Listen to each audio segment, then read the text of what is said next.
네, 반갑습니다. 저는 SK 플래닛 DT 솔루션 사업팀에서 근무하고 있는 구만왕입니다. 오늘 우리 그 포스트에서 진행하는 이 컨퍼런스에 초대해 주셔서 너무 감사드리고요. 또 데이터 기반 관련해서 또 마케팅 실증 사례에 대한 이야기들 나눌 수 있어서 되게 흥미있고 유익한 시간이 될 수 있을 것 같습니다. 특히 관광 데이터라는 이 부분에 대해서 우리가 타겟 마케팅을 하고 현장에서 우리가 이용할 수 있는 증강 현실이라든지 잠재 보기에 대한 CRM 이런 부분에 대해서 깊이 있게 좀 이야기를 나눌 수 있는 시간이 될 수 있을 것 같습니다. 계속해서 한번 보도록 하겠습니다. 예. 가볍게 저희 SK 플래닛에 대한 소개를 좀 해볼 생각이고요. 그리고 실제로 지자체 모바일 마케팅에 대한 레퍼런스들을 실증 사례를 기반으로 해서 이야기를 좀 나누겠습니다. 특히 우리 스마트 관광에 대한 그런 제안들을 실증 사례를 바탕으로 이야기를 좀 더 구체적으로 들려드릴 예정이고요. 어떻게 하면 그런 방법들을 실현할 수 있고 실제로 옮길 수 있는지 그런 부분에 대해서 마케팅 측면에 대한 이야기들을 나누겠습니다. 특히 이제 데이터를 이야기하기 때문에 우리는 이 데이터 측면에서 분석에 대한 부분들을 좀 빼놓을 수 없죠. 되게 중요한 부분이기 때문에 그 분석에 대한 사례들을 파주시를 통해서 이야기를 나누겠습니다. 그리고 이런 과정들에서 우리가 필요한 거는 고객 경험에 대한 CX 측면이 좀 있어서 그 CX 경험에 대한 설계 사례뿐만 아니라 브랜드에 대한 인지도를 어떻게 제고하고 인식을 전환시켰는지 그런 매체를 어떻게 활용했는지 그런 부분들에 대해서 또 나누겠습니다. 특히 이 마케팅 관련해서는 우리가 봤을 때 시발성 데이터들이 되게 많다고 좀 보여줄 수 있어요. 특히 현재도 의존하고 있는 부분들이 OOH, 5개 광고 형태의 그런 매체들을 많이 하려고 하고 있는데 그런 휘발성 데이터가 아니라 우리가 사용했던 관광 데이터들을 어떻게 재활용하고 재사용할 수 있는지에 대한 사례도 보도록 하겠습니다. 네. 제가 항상 이렇게 말씀드리는 건요, 데이터라는 이 표현이 키워드가 좀 사용됐을 때, 저는 관광 데이터에 대한 세 가지 중요한 가치, 혜택을 말씀드리는데요. 보이시는 것처럼 관광의 흐름을 좀 인지를 할 수 있겠죠, 당연히. 데이터가 어떻게 흘러가고 있고, 그 흘러가는 데이터들이 어느 방향으로 어떻게 움직이고 있는지, 또 어떻게 쌓이는지, 어떻게 변하는지, 그런 과정들을 우리는 확인할 수가 있습니다. 그러면서 우리는 그 관광객에 대한 니즈를 파악할 수 있게 됩니다. 왜냐하면 그 데이터를 통해서 관광객들이 어떤 형태의 과정들로 움직이고 있는지 또 그 움직이는 관광 형태들을 통해서 우리는 그들이 원하는 공성과 관광지와 또 관광 상품과 또 그 안에서 발생되는 추억에 이르기까지 우리는 그 니즈들을 하나씩 밝혀낼 수 있게 됩니다. 결국 중요한 거는 관광 안에서도 경제 활동을 무시할 수가 없어요. 그렇기 때문에 관광 상품에 대한 분석을 또 추가 추후에 우리는 할 수 있게 됩니다. 관광 상품을 분석한다는 것은요, 달리 얘기하면 새로운 상품을 만들 수 있고 또 기존 상품을 개선할 수 있는 방법이 시점이다라고 이제 보시면 되겠습니다. 그렇기 때문에 관광 데이터가 주는 세 가지는 굉장히 단순하게 우리가 생각할 수도 있지만 그 안에서 파생돼서 깊이 있게 바라봐야 할 정말 중요한 세 가지 요인이 될 수 있는 거죠. 네, 저는 이 관광 데이터는 일상 데이터의 한 축으로 좀 보고 있거든요. 쉽게 관광 일상 데이터들은 우리는 언제든지 얻을 수 있다고 얘기를 하지만 관광 데이터는요, 어떻게 얻지라는 의문점과 의심이 좀 생기게 돼 있어요. 우리 관광지에서만 발생되는 건가? 아니면 이 일반인과 관광인을 어떻게 구분할 수 있을까? 혹은 정말 관광 데이터라는 게 새로 만들어지는 것일까? 등등 여러 가지 궁금증이 좀 발생할 수 있거든요. 근데 저는 일상의 한 축에서 발생되는 게 관광이라고 보여져요. 그렇기 때문에 일상 데이터를 관광 데이터로 디지털 트랜스포메이션을 통해서 전환하게 되면 기존의 서비스에서 수집되고 가공된 데이터를 활용해서 관광 데이터로 우리는 전환 및 창출할 수 있게 됩니다. 그렇기 때문에 우리는 관광 데이터는 이퀄 일상의 한 축이기 때문에 일상 데이터라고 보여줄 수 있어요. 이 부분은 굉장히 이해가 좀 안 될 수가 있습니다. 하지만 다음 장표들 계속 통해서 제가 말씀드리면 왜 그런지에 대해서는 쉽게 인식의 전환이 수용될 수 있을 거라고 좀 보여집니다. 예. 이 부분이 한 예가 될 수 있는데요. 결론부터 제가 찍고 그 이후에 이 과정들을 소개를 하려고 합니다. 스마트 관광 플랫폼 중에서요. 최근에도 공모가 오픈이 됐었죠. 네, 그래서 스마트 관광 도시조성 사업에 대한 공모가 오픈했는데 대한민국 1호로 인천 계양장이 1호 관광지입니다. 이곳에서는 플랫폼이 오픈되고 나서요. 저희 플래닛과 함께 핫오버 핫이라는 매체를 활용해서 홍보를 하기 시작했습니다. 앞에 보시는 숫자를 하단에 한번 보시겠습니다. 하단에 보시면 대한민국 핫오버 핫 인천의 기준일 PV 노출 숫자를 제가 공개를 했는데요. 지난달 26일이죠. 말일자에 저녁 때 오픈했어요. 저녁 때 오픈해서 28만의 PV를 달성을 했습니다. 그리고 그 다음 2일부터는 80만이 초과되는 페이지 뷰를 생성하고 있거든요. SK 플래닛에는 관광 데이터가 없습니다. 그런데 어떻게 관광 자원으로 활용할 수 있었을까? 이게 굉장히 SK 플래닛의 기술력이고 역량이라고 봐주시면 감사하겠습니다. 뿐만 아니라 경주에서도 해파람길 걷기 대회 홍보를 하면서 기준일부터 PBA를 보시면 첫날 저녁 때 오픈된 36만을 제외한 나머지는 평균 한 3, 4만 정도 페이지 뷰를 제공하고 있거든요. 실제로 랜딩되는 경주에 계신 담당자를 통해서 확인한 결과 랜딩되는 관공서로 트랜잭션이 됐던 트래픽은 일 방문 10만 건을 초과하신다고 말씀하시더라고요. 방문자 10만 건이 초과를 하시는 거예요. 엄청난 효과죠. 짧은 시간에 단기에 아무 때나 원하는 시간대에 저희는 그런 마케팅에 대한 저력들을 함께 나눌 수가 있습니다. 그런 얘기들을 살펴보면은 이렇게 좀 볼 수가 있는 거죠. 스마트 관광 플랫폼을 구축을 해야 되는 관전 포인트예요. 관광 생태계를 구축을 하고요. 이 구축된 관광 플랫폼만 존재하는 것이 아니라 지역 경제 활성화를 함께 이루어야 됩니다. 이 두 가지 축이 함께 나가야 관광 플랫폼을 제대로 구축할 수 했다라고 좀 볼 수가 있습니다. 관광객들도요, 여러 종류의 형태의 관광객이 존재합니다. 단순히 우리는 관광만 눈으로 보고 즐기고 가시는 부분이 아니라 실제로 소비를 하셔야 돼요.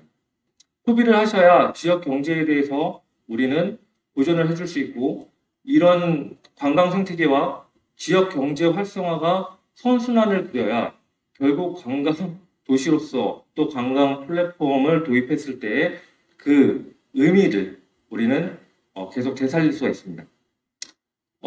쇼 구리명족이라고 인터넷에서 보통 구매하시는 그런 분들이 있는데 그분들의 특징은 오프라인 매장에서 눈으로 아이쇼핑을 하시죠. 그리고 실제 구매는 온라인에서 하세요. 그 목적이 관광 쪽으로 왔을 때 맞을까요? 그렇지 않다고 좀 보여집니다.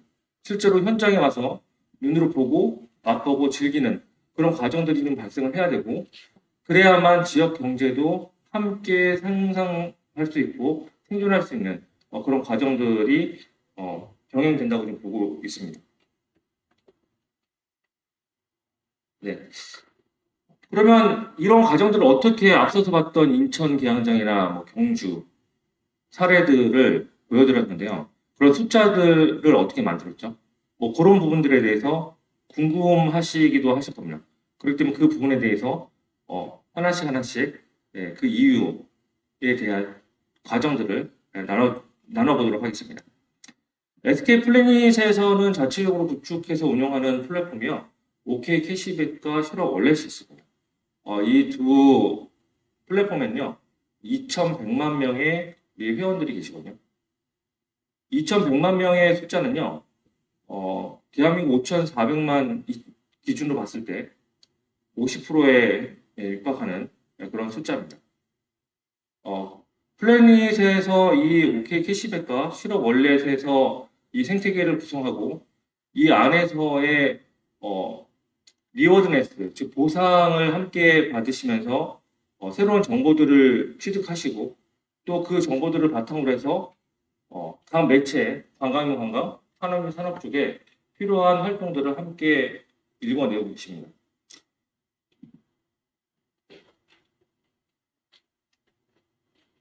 특히 플래닛에서는요, DMP라는 그 플랫폼을 구축하고 있어요. 그래서 디지털 매니지먼트 플랫폼의 그 줄임말이기도 하고요.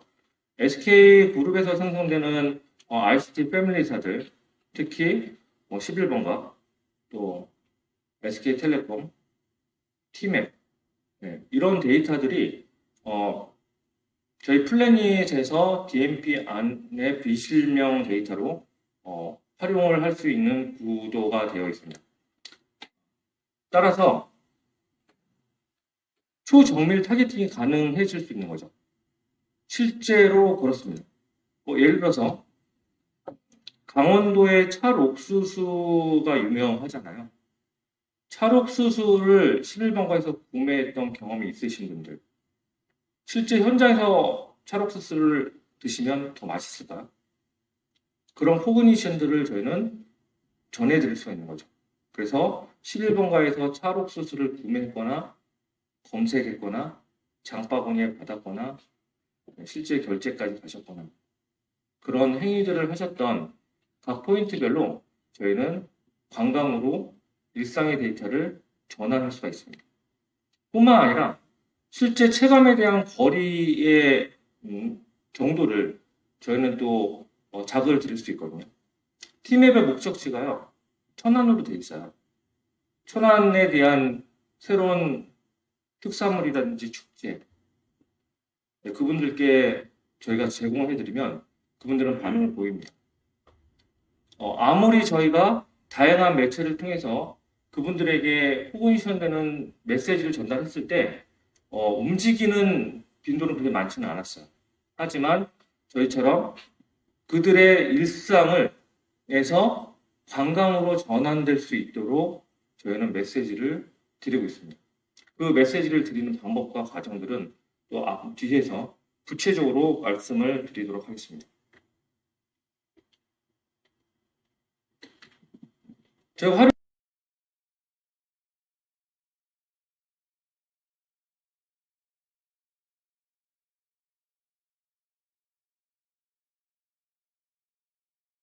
차원에서요.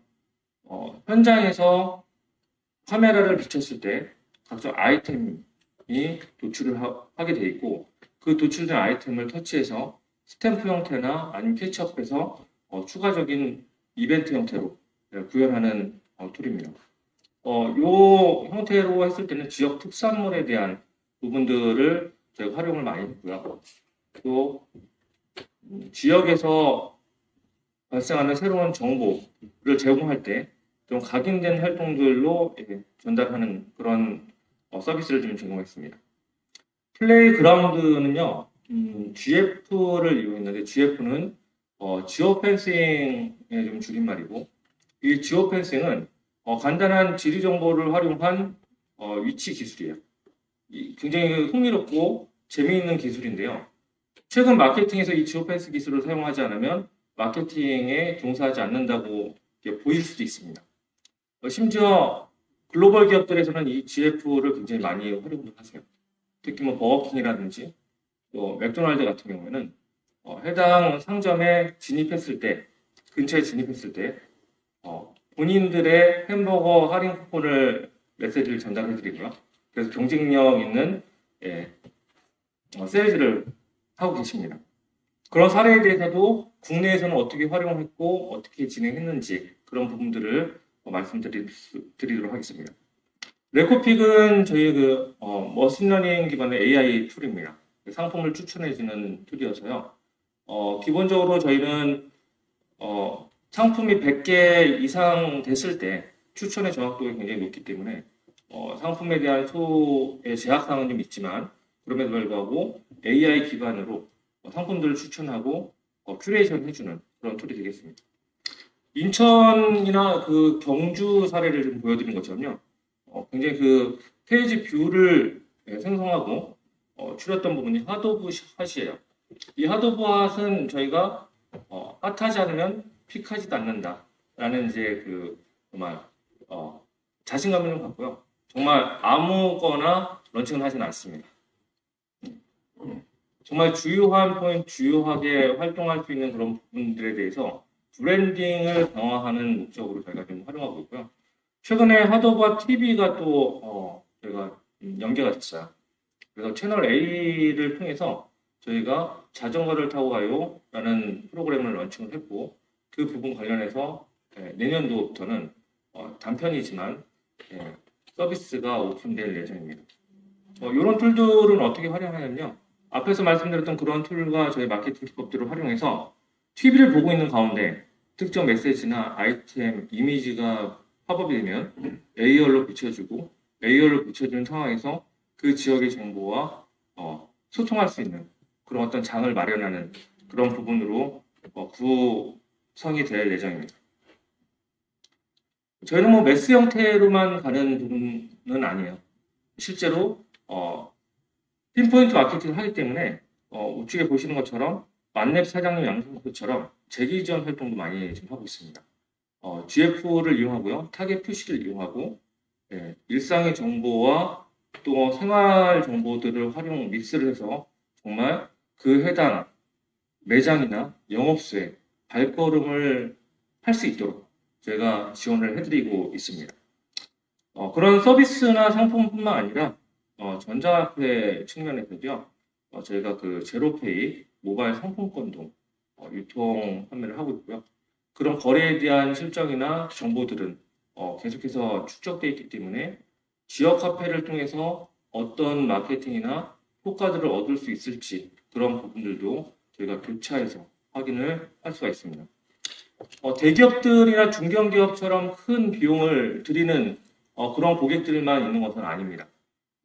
SMB처럼 정말 소상공인, 개인 사업자들 대상으로도 우리 동네 핫플이라는 블록들을 이용하고 있어요.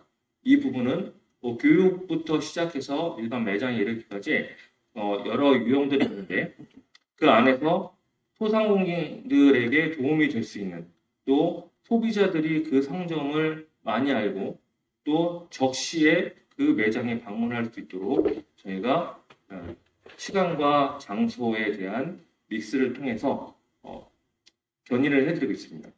매장 내에서도 가능합니다. 매장 내에서도 실업 프렌즈라는 포스들이 또 연동이 돼 있어서 그 위치에 대한 정보들을요. 지역에 대한 큰 넓은 범위가 아니라 매장 안에 있는 장소에 이르기까지 그 정보들을 활용하고 정보들을 통해서 저희가 위치 마케팅을 펼치고 좀 있습니다. 최근에는 경기도에서 진행하고 있는 배달 앱 서비스도 있습니다. 그 배달 앱 서비스도 저희 쪽에서 진행을 했고 최근에 메인 홍보 활동을 하는 연예인이 그 광희였죠. 광희를 AR로 터치를 해서 랜덤 박스를 잡으면 그거에 따라서 할인 쿠폰이 제공이 되고 할인 쿠폰을 통해서 소비를 좀 자극시킬 수 있는 그런 재미있는 AR과 배달을 믹스한 형태로 마케팅도 진행을 했습니다. 뭐 이런 부분들이 그러면 실제로 저희가 혼자 말씀을 드리는 건 아니고요. 앞에서 보이는 것처럼 지자체, 올해 기준이죠. 올 한 해 기준 35개의 지자체에서 플래닛에서 함께 하고 있는 그런 툴들과 마케팅을 활용해서 지자체 정보들, 메시지를 국민과 시민들께 나눠준 사례들이 있고요. 또 시정 정보뿐만 아니라 관광 정보로도 활용을 했습니다. 35곳 중에서요, 18곳이 관광에만 전담해서 그런 과정들을 이행을 좀 했었습니다. 어떻게 했냐면요. 각 시정별로 저희는 다음과 같이 단계별 전략들을 공유를 했어요. 마케팅 플랫폼 제휴부터 시작해서 방문 이력 기반의 로열티 마케팅까지 그 각 단계별로 저희는 함께 참여를 했고, 보여드리기에는 다는 보여드릴 수는 없지만 각 과정별로 주요한 부분에 대해서는 공유를 하도록 하겠습니다. 마케팅 플랫폼 제휴를 통해서요, 적정 모수들을 확보를 합니다. 저희가 보유하고 있는 2,100만 명의 이 숫자는요, 상시 존재하는 숫자거든요. 어제도 2,100이었고 내일도 2,100이 될 것입니다. 그만큼 저희는 저희와 함께하는 2,100만의 회원들하고는요, 상시 저희가 함께 즐거움을 드리고 있고, 적절한 표현이 될 수 있을지 모르겠지만, 없겠으나, 저희가 관리를 하고 있거든요. 지자체에서 새롭게 플랫폼을 만들어서요, 신규 회원을 모집했다고 가정했을 때, 여기서 뭐 신규 회원은, 잠재, 비지터겠죠. 예, 여행자, 방문객이 될 텐데, 그분도 관리가 쉬울까요? 결코 쉽지 않죠. 지자체에서 새롭게 만든 앱은 지금 설치했다가 지금 삭제가 되는, 방금 설치했다가 설치와 동시에 삭제가 되는 그런 형태의 과정들이 빈번할 것입니다. 꼭 지자체뿐만이 아니에요. 여러 일반 비즈니스에서도 마찬가지입니다. 하지만 플래닛에서 보여오는 2,100만 명은요, 상시 저희 어플을 들여다보시고 참여를 하고 계시기 때문에 앞서서 보여드렸던 인천이나 경주의 그 숫자들, 정말 예쁜 숫자들이죠. 그 숫자들이 지속적으로 나올 수 있고요. 내일이라도 당장 새롭게 오픈하셨으면 저희와 함께 하실 경우에 바로 그 페이지 뷰에 대해서는 즉시 드릴 수 있을 것 같습니다. 그렇게 마케팅 제휴가 좀 이루어지고 나서 적정 모수가 확보가 되면요, 최소한 저희는 이제 상호 간에 고객에 대한 추출을 이제 진행을 하는데요. 그 추출 방식은 다양해요. 예를 들어서 지역 화폐를 두실 거예요. 지역 화폐를 배포를 하실 텐데 꼭 지역 주민들에게 배포를 할 필요성이 있을까요? 그렇지만 않겠죠. 그래서 저희는 과거 사례를 들어봤을 때 해당 지역 외 인근 지역 주민들에게 지역 화폐를 나눠드리고요. 그분들이 오셔서 지역 화폐를 쓰실 수 있도록 이렇게 저희는 캠페인을 좀 진행했습니다. 그랬을 때 인당 체류를 하게 되면요, 인당 기본적으로 아주 근거리 30분에서 1시간 내로 오시는 분들이 체류를 했다고 가정하셔도 인당 지출되는 비용이 한 15만 원 될 거예요. 근데 기본 저희가 푸시에서 모객하고 하는데 10만 이상 미니멈 진행하기 때문에 충분히 지역 경제에 대한 효과는 지역화폐 발행해서 무료로 드린 것보다 훨씬 큰 소득이 쥐어질 것입니다. 실제로 그랬고, 그런 과정들은 앞에서 보여드렸던 35개 지자체에서 그들 중에서도 그렇게 활용을 했던 사례들입니다. 방문 가능한 고객들을 저희가 추출할 때요, DMP에 대한 툴들을 활용합니다. 그래서 해당 지역 11번가나 SK텔레콤 또 T맵 데이터들을 믹스를 해서요, 예를 들어서 이럴 수 있죠. 우리 지자체에서 공룡 화석 관련된 이벤트를 한다 가정했을 때 공룡 화석의 이벤트를 할 때 올 수 있는 대상 모객은 누가 될 개연성이 크냐면 자녀를 둔 가정이 될 수 있고요. 다른 공룡 화석지에 가보신 분들이 오실 개연성이 더 크고요. 또 혹은 최근에 관련해서 여행에 대한 상품이나 티켓을 검색했던 또 구매했던 이력 있는 대상들이 될 개연성이 크죠. 그분들이 우리는 방문 가능 고객들로 추출이 돼서 DMP에서 대상들을 모객을 합니다. 그리고 나서 지자체의 멤버십 카드에 담아드릴 수가 있어요.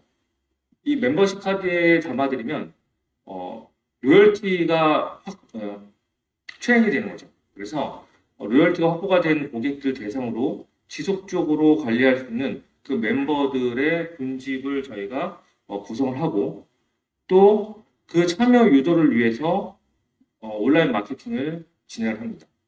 푸시 메시지를 통해서 혹은 하도브앗이나 다른 매체의 블로그를 통해서 홍보를 하게 되죠. 그리고 실제로 발송을 합니다. 실제로 발송을 하고 그 방문 이력 실제로 반응을 보여서 오신 분들을 대상으로 저희는 끊임없이 해당 지자체와의 관계들을 지속시켜 드릴 수 있도록 활동을 하게 됩니다. 이런 전략들을 바탕으로 해서 실제로 관광 중심지 육성의 체류형 관광 활성화도 이뤄냈고 또 경제 활성화를 위한 체험형 관광 마케팅도 강화할 수 있었습니다. 어려울 수도 있었으나 또 너무 쉬운 과정일 수도 있었으나 실제 어떤 매체로 어떻게 조화롭게 적시에 활용했냐에 따라서 그 결과들은 분명히 달리 있었고 그 과정들에 대한 성과로서 담당자는 지자체 담당자께서는 더 나은 결과들을 얻었을 거고요. 또 그렇게 지속적으로 이용을 하고 계십니다. 그럼 방법도 필요하죠. 어떻게 할 건지에 대한 단계들 말씀드렸는데 방법도 필요합니다. 스마트 관광에 대한 필수 요건은 굉장히 많지만 저는 한 5가지 정도로 함축해서 한번 그 방안에 대해서 말씀을 한번 드려보겠습니다. 가장 중요한 건 브랜드 인지도에 대한 제고가 좀 필요할 거고요. 또 관광지이기 때문에 이동 수단에 대한 시간을 우리는 고려를 안 할 수가 없습니다. 그런 부분들에는 인식 전환이 좀 필요할 수 있을 것 같고요. 또 실제로 관광 정보가 없기 때문에 일상 데이터를 관광 데이터로 전환해서 관광화된 CRM이 필요합니다. 그리고 그들을 관리할 수 있는 채널이 필요할 거고요. 또 스마트 마케팅을 통한 수요 예측에 대한 모델도 장기적으로는 개발할 필요성이 있죠. 그 중에서 저는 한 3가지만 다시 추려서요. 전략과 로드맵을 좀 제시할 수 있는데 브랜드에 대한 코그니션을 좀 제공하기 위해서 이 인식의 전환이 쉽지가 않아요. 그렇기 때문에 서울에 있는 분을 어떻게 부산까지 단걸음에 모시겠어요? 혹은 영도까지 모시겠습니까? 혹은 근처에 있는 인천이 가깝다라고 생각하지만 과연 물리적인 시간과 공간을 넘어서 쉽게 갈 수 있을까요? 그렇지 않거든요. 그렇기 때문에 그러한 부분들에서 인식에 대한 전환들이 좀 필요할 수 있어요. 그렇기 때문에 브랜드 홍보에 대한 부분들을 좀 강화해서 또 목표 고객 설정하고 효과적인 홍보를 위한 타겟팅을 저희는 마련할 필요성이 있습니다. 두 번째로는 잠재 방문 고객 확보하고 관리적인 부분이에요. 실제로 그럼 얼마만큼의 관광객을 우리가 유치할 수 있을까? 5만? 10만? 과연 확답하고 보장받을 수 있을까요? 전혀 그렇지 않다고 좀 보거든요. 하지만 저희처럼 2,100만에 대한 고객이 있고요. 또 실제 어떤 수요를 갖고 그 마음을 움직일 수 있는 대상들을 우리는 알 수 있죠. 최근에 뭘 드셨고, 무엇을 구매했고, 또 어디로 이동하셨고, 또 어떤 과정을 이행했는지 일상의 데이터를 좀 갖고 있기 때문에 그들 안에서는 분명히 우리가 제안하는 관광시나 관광에 대한 그 즐거움들을 전해줄 수가 있습니다. 충분히 언제든지 참여를 하실 거예요. 물론 모두는 아니겠지만 그럼에도 불구하고 우리가 정해놓은 목표는 예측을 할 수 있습니다. 마지막으로 저희는 방문 유도 및 관광객의 확대에 대한 부분으로 이제 로드맵의 3가지 꼭지를 마치려고 합니다. 최적의 모델을 일단 발굴 하기 위해서는요, 효율을 검증을 해야 되는데요. 저희는 같은 모수라도요, A/B 테스트를 해드릴 수도 있어요. 예를 들어 10만의 대상이면 관광지를 제안을 했을 때요, 한 개 군은 A, B 코스로 제안을 드리고요. 두 번째 군은 C, A, B 순으로 예, 저희는 추천드릴 수 있겠죠. 타겟분도 11번가에서 교차해서 검색했던 분을 예, 타겟에서 우리는 모델을 적용할 수도 있을 거고요. 또 목적지나 방문에 대한 일상의 데이터를 통해서 정말 그분들이 차량으로 이동할 수 있는 것을 예, 대중교통을 이용할 수 있도록 저는 바꿔줄 수 있겠죠. 왜냐하면 OK 캐시백이나 실업월렛에서 실제 거주하는 주소지도 있고요. 11번가의 배송지 주소도 있고요. T맵에 지구로 설정된 주소지도 있을 거예요. 그런 부분들을 봤을 때 그분들이 어떤 마스를 활용하실 때 최적인지 또 우리는 이제는 그런 지형에 대한 그 물리적인 공간조차도 QR코드가 붙어있는 인포 데스크가 좀 돼야 될 것 같고요. 그래서 AR을 붙였을 때 또 혹은 그 안에 있는 뭐 어르신들은 휴대폰 사용이 좀 어려울 수 있잖아요.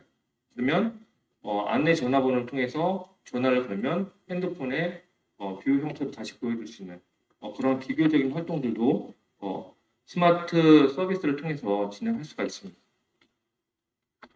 그리고 스마트 경험도 좀 할 수 있죠. 방금 말씀드렸던 에어에 대한 부분인데요. 각 지역별로 다니면서 에어를 통해서 스탬프를 찍고 다니는 그런 재미도 좀 있을 수 있고요. 보물들을 전국에 이렇게 10곳 지역, 해당 지자체 한 10개 정도 숨겨두고 보물을 찾아러 다니시는데요. 꼭 그날만 찾을 필요는 없죠. 이번 주에 3개를 찾았으면 그 다음 시즌에 또 오셔서 나머지 7개를 더 찾을 수 있기 때문에 그런 어떤 지속적으로 이용 가능한 AR 서비스를 통해서 게이미피케이션의 형태의 이벤트를 제공할 수도 있습니다. 이번에 공모도 지금 오픈이 됐는데 스마트 플랫폼을 포함한 2개 이상 돼야 강소형부터 진행을 할 수 있다고 보여지더라고요. 그래서 스마트 플랫폼은 굉장히 중요합니다. 왜냐하면 앞에서 했던 그런 소비성 데이터들을요, 이제는 비휘발성 데이터로 모아야 되고, 모아놓은 이 데이터들을 통해서 우리는 새로운 정보, 관광에 대한 리딩을 저희는 해 나가야 됩니다. 그렇기 때문에 이 플랫폼이 굉장히 중요한데요. 이 플랫폼을 표준화해서 움직이는 건 좋지만 잘못하면 지역의 색깔을 잊을 수 있는 어려운 상황도 좀 발생할 수 있습니다. 스마트가 굉장히 좋은 건데요. 이 스마트는 각 지역의 색깔 위로 올라오면 안 되고요. 저는 그렇게 생각해요. 지역 색깔 밑으로 좀 내려가야 된다고 보여집니다. 그렇기 때문에 이 스마트 형태로 하게 되면 지역 색깔을 잃고 완전 상업도시, 문화도시가 아닌 상업도시로 변모될 좀 안 좋은 형태로 될 수도 있을 거라고 저는 판단합니다. 그럼에도 불구하고 이 스마트 플랫폼에 담겨야 될 부분들은요, 이미 결론된 것들이 중요하진 않아요. 계속해서 움직이는 데이터들을 담아줘야 되거든요. 그래야 이 플랫폼에 대해서 성패를 겨눌 수가 있습니다.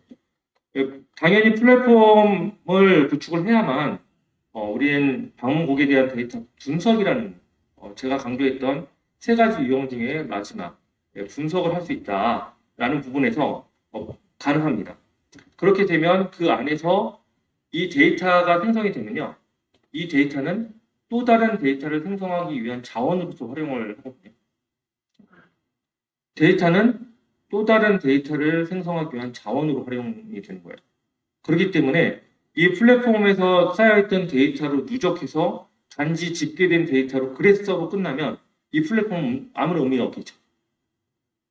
이 데이터를 갖고 새로운 데이터를 또 만들어 나가야 됩니다. 그런 과정들이 필요한 거고 그렇게 돼야만 데이터로서의 정말 가치 있는 플랫폼이 완성이 되는 거고요. 그런 부분들은 앞서서 설명드렸던 그런 단계에서 발생했던 우리 차관됐던 내용들이 다 녹여져서 좀 말씀을 드렸기 때문에 주의 있게 한번 들어보시면 좋을 것 같고 계속해서 이제 말씀드리겠습니다. 우리가 쌓아놓은 이 관심 데이터들은요, 잠재 방문 고객 DB로 이제 추출하고 확보를 하게 되겠죠. 그렇게 되면 인구 통계학적인 데이터들로 저희는 분석 지표들이 만들어져요. 뭐 기본적으로 성별이라든지 아니면 연령대라든지 어느 지역에 거주하는 건지 방문을 했었는지, 그렇죠? 그리고 또 어떤 통신사를 좀 더 주로 이용을 하고 있고 또 그 사용하고 있는 디바이스는 어떤 유형의 디바이스인지까지도 우리는 알아낼 수가 있습니다. 또한 그분들의 소비 형태도 좀 알 수 있겠죠. A라는 분은 11번가에서 주로 생필품을 많이 구매를 하시더라. B라는 고객은 주로 주요 자가 승용차가 외제 승용차들 어떻게 할까요? 팀앱에서 당연히 정비소가 외제 승용차 정비소면 당연히 그게 알 수 있겠죠, 그렇죠? 혹은 이 고객들이 자동차를 보유하고 있는지 안 하고 있는지 알 수 있겠죠. 어떻게 알죠? 11번가에서 자동차 용품을 구매했는지 안 했는지를 확인할 수가 있으니까. 그렇기 때문에 우리 관광객에 대한 성향도 또 소비에 대한 행태도 우리는 또렷이 볼 수 있고요. 그 보여준 데이터들을 플랫폼에 담아드립니다. 그러면 지자체에서는 그 플랫폼에 담긴 데이터들을 통해서 새로운 상품을 마련하시고 그 새로운 상품, 또 현지에 있는 상품들을 개선하시고 그 상품으로 끊임없이 방문객과 소통을 나누고 재방문을 유도를 하죠. 하지만 재방문도 얼마나 재방문을 많이 하시겠어요? 한 곳에, 그렇죠? 그렇기 때문에 그분들한테 얻어지는 거는 바이럴 마케팅이 되고 그 마케팅에 대한 비용들은 점차적으로 지금 소비했다면 적은 금액으로 지속적으로 로열티가 확보된 마케팅을 진행할 수 있게 됩니다. 그래서 여행 브랜드 카드라는 것을 하나를 별도로 만들고 그 만든 여행 브랜드 카드에 우리 지자체에서 담은 로열티가 충실한 고객 정보들을 아마 담아 놓으면 이런 형태가 될 거예요.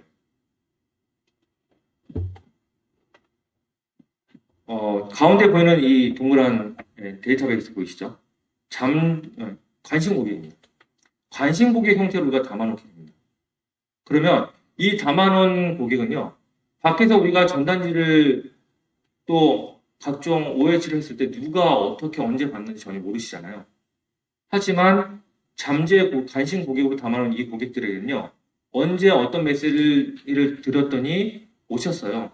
어떤 메시지를 드렸더니 참여를 하셨어요. 어떤 메시지를 드렸더니 이분들은 오셨어요. 이런 형태의 트래킹이 가능합니다. 내가 전단지를 드렸을 때요, 전단지를 받았다 안 받았다는 알 수 있지만 그분이 누군지 아닌지는 몰라요. 그렇죠? 우리가 기억 속에 그냥 어느 연령대의 남녀로 보이고 또 어떤 차림새였어 정도는 보이지만 실제로 그분이 어디 사는지 어떤 소비 행태를 갖고 어떤 그런 CRM 정보들을 가지고 계신지 전혀 모르시거든요. 하지만 이 관심 고객으로 담아놓으시면요. 그분들을 저희는 또렷하게 지자체에서는 또렷하게 보실 수 있기 때문에 그분들 대상으로 관광에 대한 정보들을 또 혹은 조금 더 나아서 시정에 대한 정보들을 나눌 수 있게 됩니다. 앞서서 말씀드렸던 사례에 계속해서 말씀드리면요. 이 담아놓은 우리 관심 고객 있잖아요. 관심 고객들이 최근에 어떤 축제, 어떤 관광지에 다녀오시는 것도 알 수 있겠죠, 당연히. 그분들 대상으로 새로운 축제나 관광 정보들을 제공을 해드리면 원하는 날짜에 원하는 고객에게 원하는 콘텐츠를 언제든지 발송하게 되고요. 그분들은 그 부분에서 포지션 됐기 때문에 반응을 보입니다. 그 반응된 결과물이 좋았을 경우에는 퍼시브드 형태로 그 지자체의 신뢰의 체인이 강하게 결성되고 언제든지 무슨 메시지가 오시던 항상 수용하시게 되고 로열티가 확보된 데이터베이스에 점차 더 저변에 강하게 자리하고 계실 거죠. 그럼 그분들을 통해서 우리는 뭘 얻게 되냐면요. 원하지도 않았지만 바이럴이 나타나기 시작. 가보면 좋더라. 어디에 좋더라. 그러면 그런 생기는 이 바이럴을 통해서 그 지역의 관광 축제 또 경험들, 특산물에 대한 경험들이요. 즐거움을 넘어서 추억으로 각인되고요. 결국은 그 지자체는 상시, 네, 뭐 오버 투어리즘 될 수 있는 그런 결과들이 좀 나타날 수가 있는 거죠. 오히려 그렇게 됐을 경우에는 국민이나 시민들께서 이제 뭐 광고 좀 그만해 주세요라고 민원이 들어올 수 있을 것 같아요. 어떤 특정 지역들은 또 이렇게 나오는 경우들도 있다고 좀 합니다. 네, 여기서부터는 좀 재밌는 이제 사례들을 더 추가로 말씀을 한번 드릴게요. 네. 제가 경주역에 딱 신경주역에 딱 내렸는데요. 이게 사례입니다. 뭐 이제 시뮬레이션 된 제 이미지니까 뭐 그런 형태를 좀 봐주시면 좋겠고 실내는 아니고요. 제 뭐 안으로 예시를 한번 드려보겠습니다. KTX를 타고 쭉 내려가는데요. 신경주역 전에 대구역인가요? 메시지가 왔어요. 경주에 이런 행사가 있습니다. 제가 경주에 내릴지 안 내릴지는 일단 모르겠어요. 근데 그런 메시지를 일단 받았고요.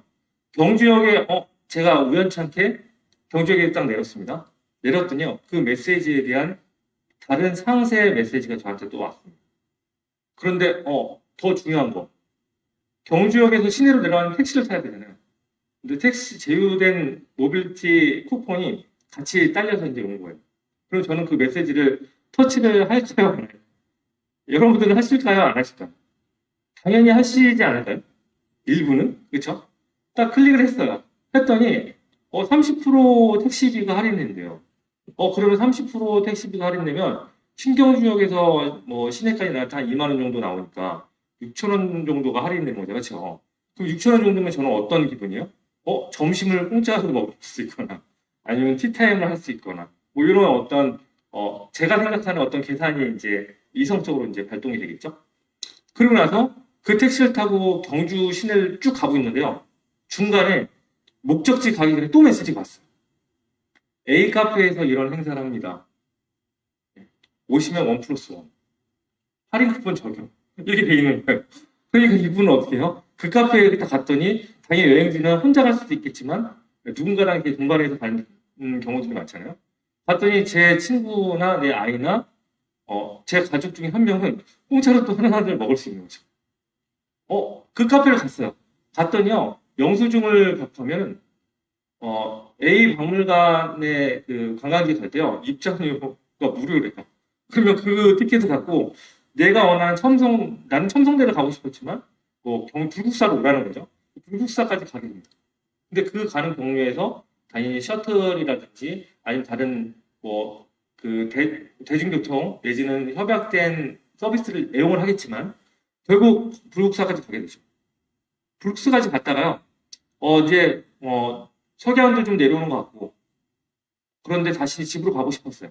하지만 그 찰나에 바다 향을 맡아보세요라고 저의 감성을 또 이렇게 적시는 메시지가 또 이제 오게 됩니다.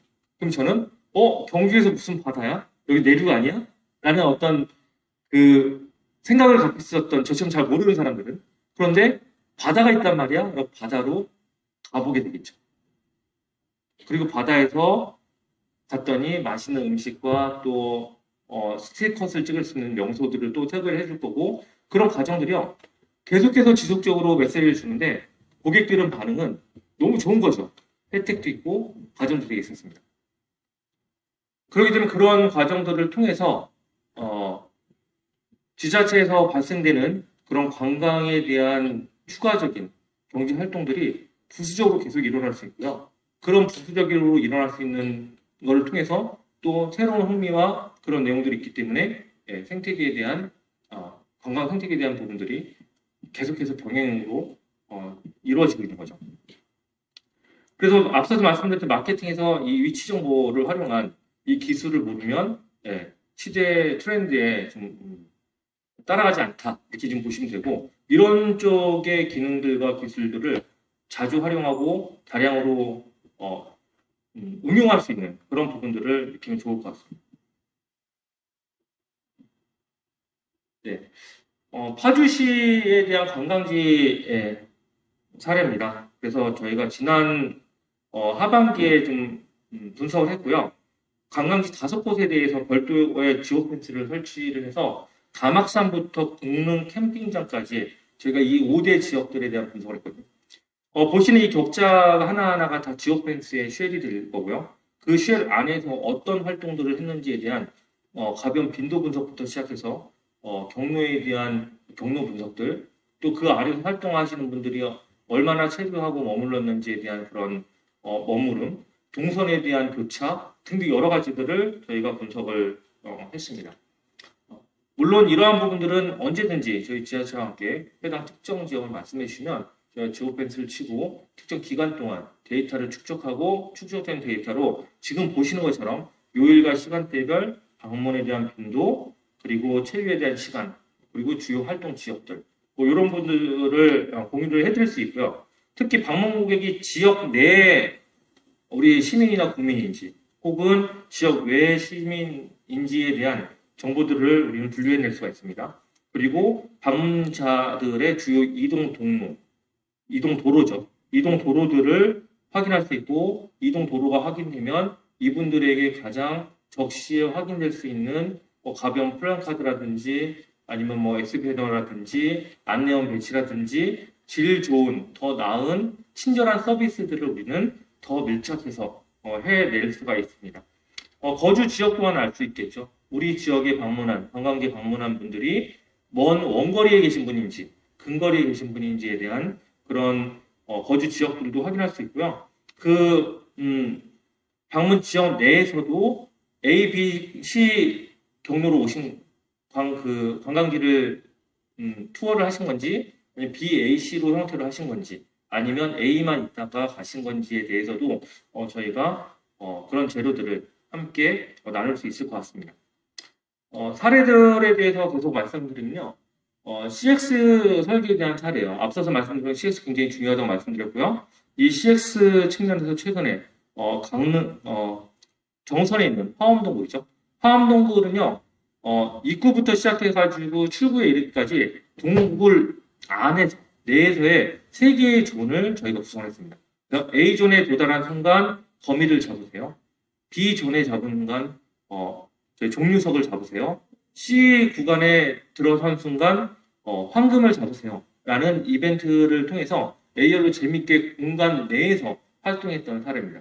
이 부분은 꼭 동굴뿐만 아니고 불국사에서도 할 수 있고요. 또 혹은 뭐 다른 어떤 등산로에서도 할 수 있고요. 다양한 형태로 좀 할 수 있습니다. 뿐만 아니라 여기서는 포토존이라든지 뭐 이런 굿즈까지도 저희가 함께 진행했던 사례가 됐고요. 최근에 가장 그래도 재미있게 말씀드릴 수 있는 부분인데 특이한 점이 있습니다. 왜 케이브 프렌즈라고 영문을 썼을까요? 보통 지자체 활동을 하면 국내에서는 한글을 표기를 주로 많이 하는데 여기는 저희가 이 화엄동굴의 경우는 특색상 국내뿐만 아니라 국외 지역 외국인의 방문도 저희가 유도를 하기 위해서 아시안 10개국 세미나에서도 그런 전략으로 저희가 제공했던 사례가 되겠습니다. 네. 태백 같은 경우에도 각 지역별로요, 스탬프를 저희가 찍고 스탬프를 통해서 그 태백을 좀 알아가는 그런 과정들을 AR을 통해서 CX를 설계를 좀 했고요. 경기도 광주시에서는 토마토 축제를 했는데요. 토마토 이거 하나에 얼마나 하겠어요? 지금 현재 기준으로 시장가로 봤을 때 한 1,000원 정도 하실 거예요. 그렇죠? 근데 현장에서 토마토를 스캔하면 1인 1회가 아니라 무제한으로 했거든요. 그러면 하나에 1,000원이니까 1,000개면은 100만 원이겠죠. 그러니까 여러 명이 한 바구니씩 갖고 살려도 그 행사에서 충분히 소화될 수 있는, 우리가 이벤트 경품비로 쓰더라도 정말 적은 비용으로 정말 재밌는 그 효과를 낼 수 있었던 그런 사례로도 볼 수 있습니다. 추가적으로 또 이런 것도 있죠. 고추냉이나 뭐 옥수수. 정말 하나 단위 가격으로 봤을 때는 얼마 되진 않지만 지역의 특산물에 대한 포그니션을 전달하기에는 굉장히 중요했던 그런 부분이기 때문에 고추냉이, 뭐 옥수수, 뭐 이런 부분들, 곰취나물 얼마나 하겠어요. 재래시장에서 한 주먹 해서 또 정으로 한 주먹 더 드려도 정말 풍성하게 먹을 수 있는 곰취나물인데 뭐 그런 것 또한 A열이란 이 형태를 통해서 곰취나물의 특산물을 말렸고 현장에서 이벤트, 댁에서도 이제 봄치나무를 위치를 했거든요. 그래서 어디에서든지 이벤트에 참여를 하셨고 당첨되신 분들은 댁내로 해당 특산물을 전달해드리고 지역 가파를 보너스로 같이 넣어드리고 그분들이 현장에 오셔서 다시 한번 봄치나무를 채취하고 드실 수 있는 뭐 그런 과정들도 믹스해서 이루어지는 그런 경우들이 좀 있었습니다. 뭐 금산에 대해서는 뭐 재미난 거는 이 캐릭터입니다. 네, 캐릭터를 저희가 디자인해드렸고요. 이 네, 캐릭터는 굿즈의 디자인으로 같이 활용을 했어요. 그래서 뭐 에코백부터 시작해서 우산은 핸드폰 케이스까지 다양하게 지자체에서 활용하는 그런 효과들도 좀 있었습니다. 굴에서 했던 건데요. 굴에는 수달입니다. 수달. 수달은 특성상 1급수에서만 이제 자생하거든요. 생존하는데 굴의 수질이 1급수다. 이런 이제 브랜딩을 위해서 이렇게 진행을 했던 사례가 좀 되겠습니다. 화엄동굴 케이브에 대한 캐릭터들도 굿즈로 활용될 정도로 저희가 직접 디자인을 했고요. 디자인된 내용들을 그대로 라이선스를 드렸기 때문에 지자체 자산으로 실제 사용이 되는 그런 사례가 되겠습니다. 하도부하시죠. 인천이나 경주 사례 앞서서 말씀드렸던 것처럼 정말 예쁜 숫자들, 데일리 80만 PB 이상 나오는 그런 블럭이고요. 이런 부분들에 대해서는 브랜드 인지에 대한 제고 및 인식 전환 사례는 굉장히 훌륭하기 때문에 계속해서 말씀드려서 이 부분은 가볍게 패스를 하도록 하겠습니다. 뭐 했던 부분들이 얼마 전에도 좀 오픈을 했죠. 완주에서도 꾸준하게 진행을 좀 하고 계시고요. 완주뿐만 아니라 뭐 다른 지역에서도 꾸준히 좀 사용을 하고 계십니다. 그래서 한국관광공사라든지 아니면 뭐 최근에 인천 그리고 뭐 대전 뭐 이런 곳에서도 지속적으로 이용을 좀 하고 계십니다. 뭐 양평이랑 홍천에서도 좀 진행을 좀 하셨고요. 인기 있는 상품으로도 매체로도 이용을 하고 계십니다. 특히 대전 같은 경우가 참 잘 활용을 하고 계세요. 앞에서 말씀드린 전략과 방향 이런 부분들을 대전에서 활용을 하고 계시는데 대전은 아예 브랜드 카드에 대전 요즘 대전이라는 브랜드 카드를 있고요. 그 안에 플래닛에 있는 2,100만 명의 로열티가 쌓였던 고객들을 꾸준히 담고 계십니다. 네, 점차정부에 담고 있고요. 대전 시민들에 대한 시정 소식이라든지 이런 과정들을 브랜드 카드를 통해서 좀 진행하고 있는데 이 효과가 말씀드렸던 앞에 있는 모든 전략들이 다 들어가 있습니다. 대전에 내려가기 전에 대전 브랜드 카드에 들어가 있는 참여자로 되어 있으면요. 대전역 전에서 메시지를 받고요. 대전에서 받고요. 대전 시내에서 받고 특정한 지역에서 받아요. 끊임없이 대전에서는 그렇게 활동을 하고 있는 그런 시스템을 구축을 해서 갖고 있는 별도 시스템이 아니에요. 플래닛에 갖고 있는 시스템을 전적으로 활용하시면서 저비용, 관리비용 다 빼시고 정말 실속 있게 움직이시는 그런 사례가 될 수도 있겠습니다. 서울시나 영역, 뭐 영월이나 뭐 태백에서도 지자체 브랜드 카드를 사용하고 계시고요. 최근에 뭐 서울시 같은 경우는 시정 홍보 쪽으로 굉장히 많이 좀 활용을 하셨습니다. 뭐 이뿐만 아니라 특산물에 대한 홍보들 되게 가볍지만 푸시 형태로 진행을 했고요. 뭐 상품뿐만 아니라 지역 화폐에 대한 유통 부분에서도 다음과 같이 알림 메시지 보내드리고 실제로 인천 이음 사례죠. 그래서 이음 앱이 설치될 수 있도록 이렇게 유도를 했거든요. 그래서 그 앱 저희 고객이 앱을 설치하시고 앱 안에 가입을 하셔서 인천 이음에 가입자가 되시는 형태. 그리고 꾸준하게 그런 고객들의 반응을 보고 저희를 이용해서 다시 한번 또 진행하는. 그래서 이음 자체에서 그 생태계를 좀 그릴 수 있도록 굉장히 현명한 판단이신 것 같아요. 그런 형태로 진행을 좀 하셨습니다. 축제 홍보도 계속해서 좀 하고 있고요. 뭐 이런 단순 푸시일 수도 있지만 이 푸시에 대한 효과가 엄청나기 때문에 확산이나 빠른 시간대에 하시기에는 굉장히 좋아요. 전단지를 10만 부를 뿌린다고 생각을 해보세요. 그리고 전국에 상상이 안 합니다. 몇 명의 인원으로 얼마만큼의 수고 또 배포의 시간 늘 그 내용들을 설명을 해드릴 수 있을까? 전단지 받았지만 결국 어디 가요? 보지도 않고 뭐 폐기. 하지만 이 플랫폼에 담겨 있으면요. 소비성, 휘발성이 아니에요. 담겨 있는 채로 제가 업무 중에 못 받았다? 담겨 있으니까 나중에 보실 수 있어요. 그래도 이벤트가 끝나고 난 다음에도 이벤트를 참여하시는 고객들이 다수 발생을 좀 하고 계십니다. 네, 이렇게 해서 저희 플래닛에서 하고 있는 이 데이터를 기반으로 한 전체 사례들 쭉 봤는데요. 저희 같은 경우는 자체 기술과 마케팅의 역량들이 되게 강화됐다는 것을 좀 보여드리기 위해서 저희 그 관계사에 대한 실적들을만 나눴습니다. 특히 이 관계사의 실적들만 하면 당연히 제 식구 챙겨준 거 아니야라고 하지만 사실은 공정이나 뭐 이런 부분에서 일감 몰아주기를 엄중하게 모니터링이 되죠. 이사에 항상 보고가 되고요. 그럼에도 불구하고 저희가 관계사에서 함께 할 수 있었던 주요 실적들을 자신 있게 저희가 노출할 수 있는 건요. 그만큼 기술과 그 마케팅에 대한 부분에 대해서는 믿어 의심치 않아도 된다라는 말씀을 한번 곁들여 보겠습니다. 이렇게 해서 저희 마케팅 관련해서 데이터 기반으로 한 실증 사례들을 쭉 한번 말씀을 드렸습니다. 정말 고민이 많으시고 정말 어떻게 해야 될지 망설이게 되고 알 수 있을 것 같지만 막상 하려면 모르는 경우 되게 많거든요. 언제든지 호스트를 통해서 말씀을 해주시면 저희가 해당 지자체의 담당자님들께 그런 정보들과 그런 내용들을 나눌 수 있도록 하겠습니다. 네, 감사합니다. 하도부핫의 매체력이 되게 저희도 놀라울 정도로 아름다운 숫자들이 계속 나오고 있는데요. 그 해당 블럭에는 보통 한 10개에서 한 15개 정도 블럭들만 상시로 노출이 좀 되고 있고, 블럭 라인 전체로는 데일리 한 300만 PV 정도 나오거든요. 그럼 이게 실제로 페이지 뷰이기 때문에,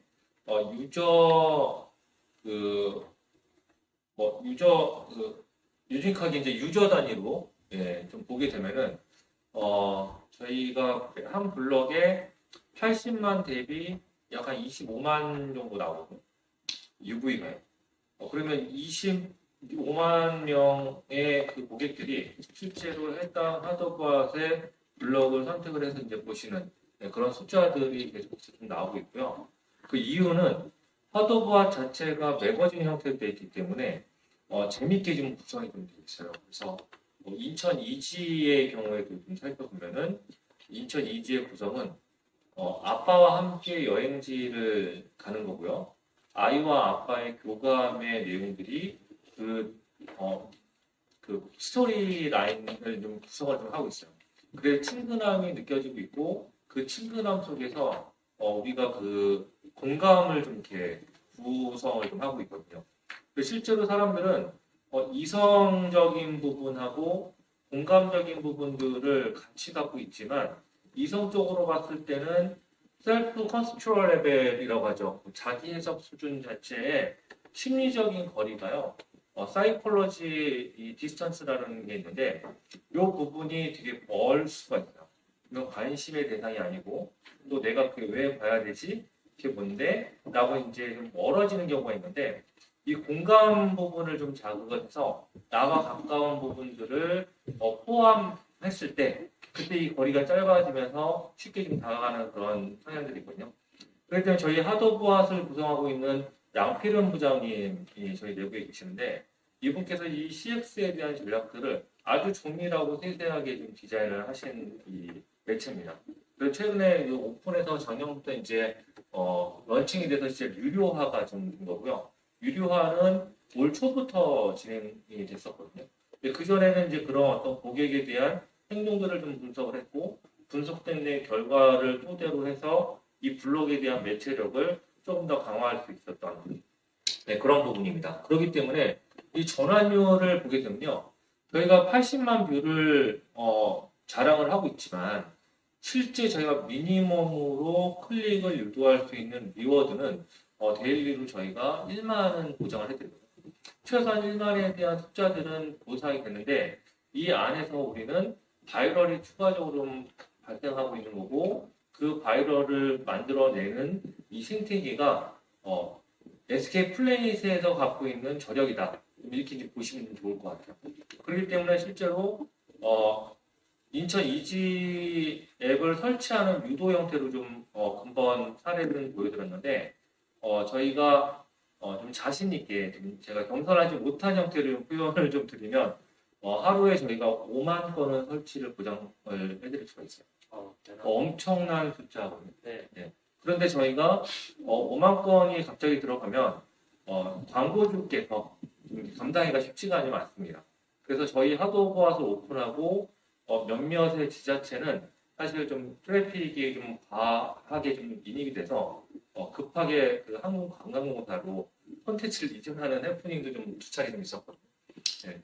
뭐 그런 부분들이었고 구매 전환에 대해서 추가로 좀 이제 부연해서 말씀드리면 저희가 최소 1만에 대한 보장은 돼 있지만 그 안에서 발생되는 UV 기준으로는 약 한 25만 정도 제가 보수적으로 말씀드리고 전환율에 대한 부분은 한 20% 정도 이렇게 볼 수 있거든요. 대단한데요. 예. 실제로 저희 그 경북에 있는 문경 사례를 좀 보면요. 문경 쪽으로 저희가 티켓팅을 하는 그 전환을 그 하도부와 매체 다음 랜딩으로 좀 해드린 적이 있어요. 그때 그 해당 티켓팅하는 사이트에 일 방문이 약 2,500명 정도 됐거든요.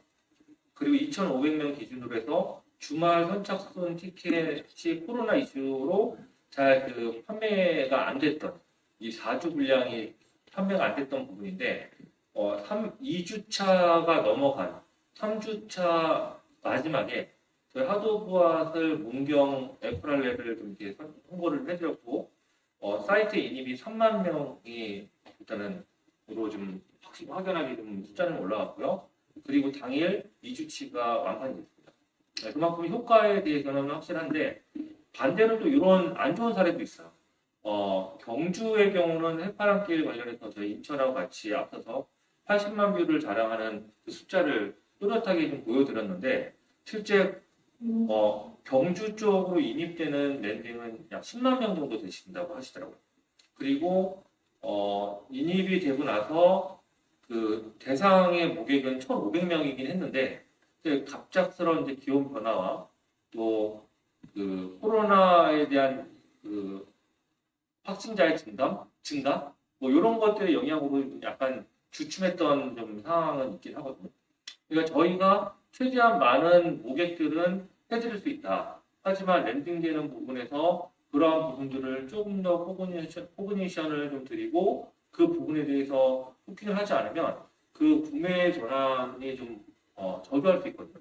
근데 이런 부분까지도 저희가 그런 경험을 바탕으로 해서 함께 좀 맞춰갈 수 있기 때문에 그걸 언제든지 아이데이션하고 수시로 저희가 그런 환경에 대한 대응을 갖추는 그런 태세들은 상호 이해하고 갖춰가야 되지 않을까라고. 오데이소는 표준 형태로 좀 제시가 지금 됐기 때문에 그 표준 앞서서 제가 그 발제하면서 말씀드렸지만 스마트 관광 도시를 조성할 때요 이런 표준들로 랩핑이 되면 어느 지역이나 어느 곳이나 같은 색깔과 같은 목적이 나올 것 같아요. 그렇기 때문에 앞서서 말씀드렸던 것처럼 이 지역 색깔들 안쪽에 내재돼서 트랜잭션이 이루어져야 더 재밌고 즐거운 관광 도시로서의 역할을 할 수 있다. 저는 이렇게 보거든요. 그렇기 때문에 지역색이 랩핑이 되고 그 안에서 좀 더 편하고 즐겁고 서비스를 받고 또 어떤 플랫폼에 대한 데이터들이 쌓여야지 적정한 이 구조의 스마트 관광 플랫폼이 구축될 수 있다 이렇게 보고 있고요. 더 중요한 거는 구축의 목적이 아니에요. 구축 이후에 할 수 있는 활동들을 위해서 구축을 하는 것이지 구축만을 위해서 준비한다는 것은 큰 실패의 첩경이 될 수 있다 이렇게 볼 수 있거든요. 그렇기 때문에 구축 이후의 과정들을 조금 더 주도 면밀하게 계획을 세우고 그런 투비 모델을 그려 나가야 정말 이 플랫폼에 대한 성패가 좌지우지 될 수 있는 그런 관전 포인트가 될 수 있을 것 같습니다. 그래서 근본 호스트에서 주관해서 이런 우리 데이터 기반의 데이터를 이야기하는 이런 자리에서 우리가 정말 중요한 코어로 살펴봐야 될 키워드는요. 구축 이후에 대한 그 부분들을 우린 여기 이 자리에서 느끼고 가셔야 되거든요. 그리고 청취하시는 우리 지자체 보시는 많은 분들 계시겠지만 실제 이 부분이 너무나도 중요한 거예요. 하지만 우리는 공모 단계부터 시작해서 구축에 중점을 두기 때문에 그 안에서 우리가 할 수 있는 것들만 잡아주면 결국 생태계를 주장했던 그 관광 생태계와 경제 생태계 두 마리 토끼를 다 놓치는 경우가 발생할 수 있습니다. 그래서 우리 주무관님께서 우리 간평의 주무관님께서 말씀하신 것처럼 현재 위치는요 기술적으로 어느 누가 구축을 해도 문제는 안 되는 것 같아요. 어느 누가 플랫폼에 대한 서비스 미스를 해도 전혀 문제가 되지는 않다고 저는 생각합니다. 하지만 그 이후에 그 서비스들을 어떻게 연계를 해서 연계 과정을 통한 데이터들을 살아있는 데이터들을 좀 담아주고 그 데이터를 통해서 또 다른 데이터를 생산할 수 있고 이런 과정들 이게 더 중요한 거거든요. 네, 그렇기 때문에 수준에 대해서는 기술적으로 현재는 뭐 최고에 다 와 있다. 하지만 이 와 있는 상태에서 다음 넥스트 스텝을 어떻게 발판 삼아 갈 것이냐 요거에 대한 더 관점으로 우리는 나아가야 될 것 같고 그렇기 때문에 콘스트에서 이런 자리를 준비를 하셔서 우리의 어떤 인식의 전환 또 현재 수준에 대한 발돋움을 위한 그런 과정들을 좀 마련하신 것 같습니다. 저는 그 코로나 이후의 여행업이나 그 과정에 대한 고민이 모두 공감하실 것 같은데요. 그 여행의 행태가 많이 변한 게 또렷하게 지금 보여지고 있죠. PC라고 하는 개별 여행 형태들이 많이 지금 전환이 되고 있고요. 소규모 친구, 연인, 가족 단위의 형태로 여행들은 줄기차게 지금 다니고 있습니다. 심지어 보복 여행이라는 표현이 나올 정도로 한 부분, 한 축에서는 그런 부분들에 대해서 이루어지고 있는데 그런 과정들이 교감되고 교류되는 접하지 못하는 형태로 이루어지기 때문에 아마 그 관광업에 대해서 종사하시는 분들 입장에서는 실질적인 경제적인 체감이 좀 더 멀지 않았나 이렇게 보여지고 있거든요. 근데 우리는 이런 부분들을 다시 한번 돌이켜서 한번 보게 되면요. 그런 핀 여행의 형태로 계속 나오기 때문에 그런 산업군에 맞는 영역으로, 트랙으로 함께 빨리 전환할 수 있는 그런 태세 준비도 좀 필요하다고 보여집니다. 그래서 앞서 선생님 다음 세션이겠죠. 아마 그 모빌리티 쪽에서 이제 아마 그런 내용들을 좀 많이 말씀해 주실 것 같은데요. 핀 여행에 대해서 어떻게 우리가 같이 함께 할 수 있는 영역들을 더 만들어 갈 수 있는지에 대해서도 저도 굉장히 궁금하기 때문에 한번 보도록 하겠습니다. 답변이 충분하지는 못했지만 이해 부탁드리겠습니다.